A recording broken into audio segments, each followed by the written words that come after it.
Assalamualaikum warahmatullahi wabarakatuh. Perkenalkan, nama saya Muhammad Pradana Abdul Kafi. Saya dari Universitas Surya Kencana. Saya akan nge-review jurnal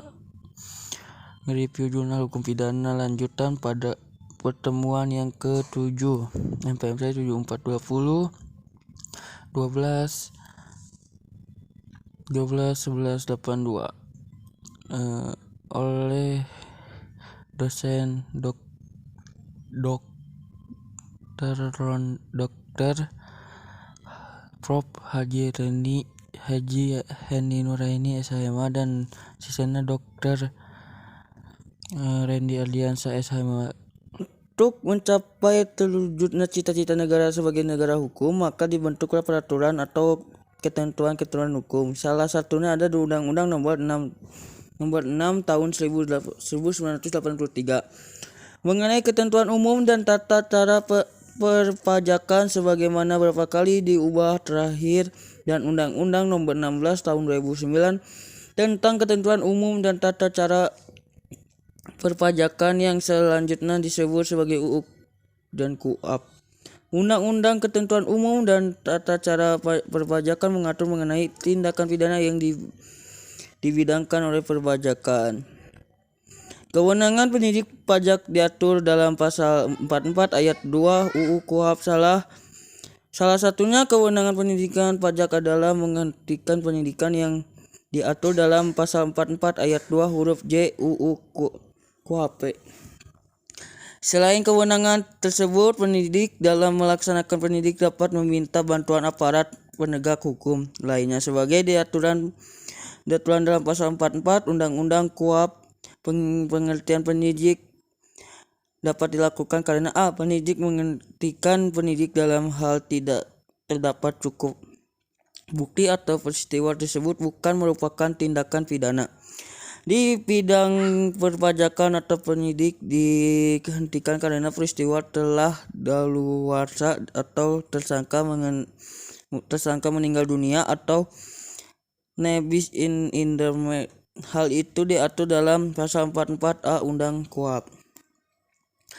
Jaksa Agung mendapatkan menghentikan penyidik atas pemerintahan, materi, keuangan, dan pengertian penyidik dilakukan kepentingan negara. Hal ini diatur dalam pasal 44B Undang-Undang KUHP.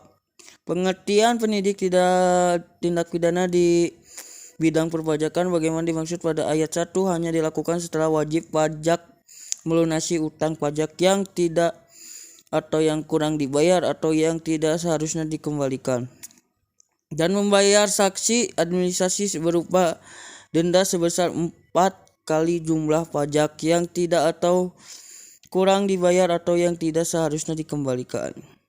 Salah satu pengaturan yang tidak diatur dalam UU KUHP adalah terkait dengan peradilan, dan peradilan bertujuan untuk melindungi hak-hak asasi manusia yang sekaligus berfungsi sebagai saluran pengawasan secara horizontal.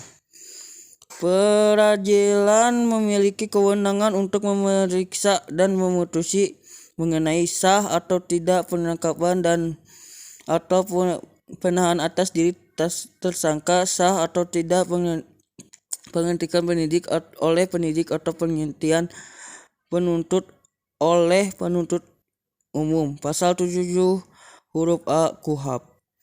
B. Ganti kerugian dan atau rehabilitas bagi seseorang yang perkara pidana dihentikan pada tahap penyidik atau pada tahap penentuan. Pasal 77 huruf B KUHP. Selain kewenangan peradilan yang telah diatur dalam Kitab Undang-Undang Hukum Acara Pidana, kewenangan peradilan telah diperluas sebagai telah diputus oleh Mahkamah Konstitusi dalam putusan nomor 21 UU 2014 yang dibacakan 28 pasal 88 ayat 2 Undang-Undang nomor 6 tahun 1983 tentang ketentuan umum dan tata cara perpajakan Lembaga Negara Republik Indonesia tahun 1983 nomor 49 tambah Lembaran Negara Republik Indonesia nomor 3262 sebagaimana telah beberapa kali diubah terakhir dengan Undang-Undang Nomor 16 Tahun 2009 tentang penataan peraturan pemerintahan pergantian Undang-Undang Nomor 5 Tahun 2008 tentang perubahan keempat atas Undang-Undang Nomor 6 Tahun 1983 tentang ketentuan umum dan tata cara perpajakan menjadi Undang-Undang Lembaga Negara Republik Indonesia Tahun 2009 Nomor 62 tambah Lembaga Negara Republik Indonesia Nomor 499 HAM KUHP dan penerapan KUHP dalam Pelatihan Hukum Umum Pres Malang 2009 halaman 242 yang dibaca pada tanggal 28 April 2015. Objek peradilan turut meliput mengenai penetapan tersangka, penyita